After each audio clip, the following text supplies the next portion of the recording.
Agora nós queremos elaborar também riba o tema de voto. Para que nós papia de tema de voto? Voto é um instrumento que nós temos introduzido. Ela abre ayer e tem luna para aplicar, 2 lunas para aplicar, até 4 de agosto, todo esse que está interessado por aplicar, e a última fecha para tomar o voto é 1 de setembro de 2023, correto? Para que nós também com o voto? O voto é um instrumento que nós temos de esforço para baixar gasto de personal na Aruba. Se nós vamos para o gráfico, nós estamos vendo que já acaba desde 2017, nós estamos trabalhando para a redução de gasto de personal. O gráfico aqui mostra a quantidade de pessoas em serviço de governo. Na final de 2017, agora que nós estamos no governo, nós temos 4.800 e pico pessoas, e já na fim de 2021, ela baixa a 4.518, pois ela baixa em término absoluto com 351 pessoas, pois 7,2% de quantidade de pessoas. E para quem me diz em término absoluto, tem gente que toma retiro com aguardo reemplazar, mas tem gente que toma retiro e não aguardo reemplazar, e o saldo em término absoluto está 300 e pico aqui não.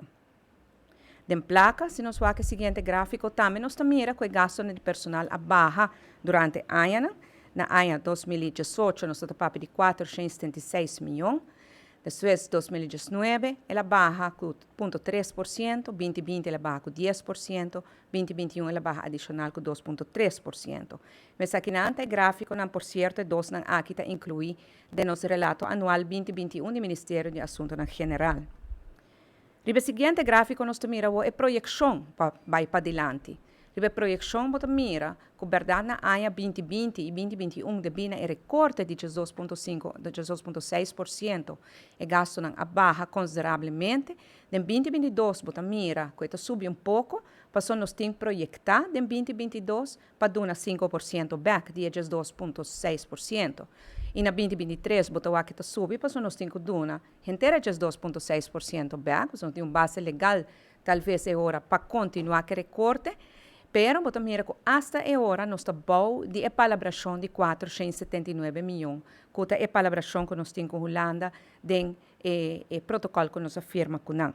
Pois, com o gráfico aqui me mostra que nós está reduzindo, nós sabemos reduzir, agora que nós temos que dar back rato, é 2,6% que nós corta, pero bota mira que assim no mês, se nós damos full back mês, boeta de momento que nós começamos o protocolo em 2018 para 2023, segundo a projeção aqui, tem uma redução.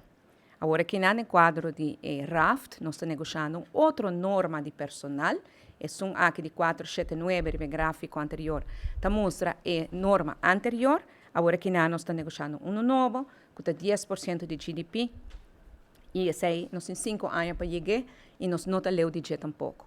Com essa aqui me mostra que a Aruba está em cumprimento que a palavra assim e o manejo estipular para baixar gasto de personal. Mas não está bem de mês, não está bem vanzelf. Está roupa esforço nos a e roupa esforço nos temos que seguir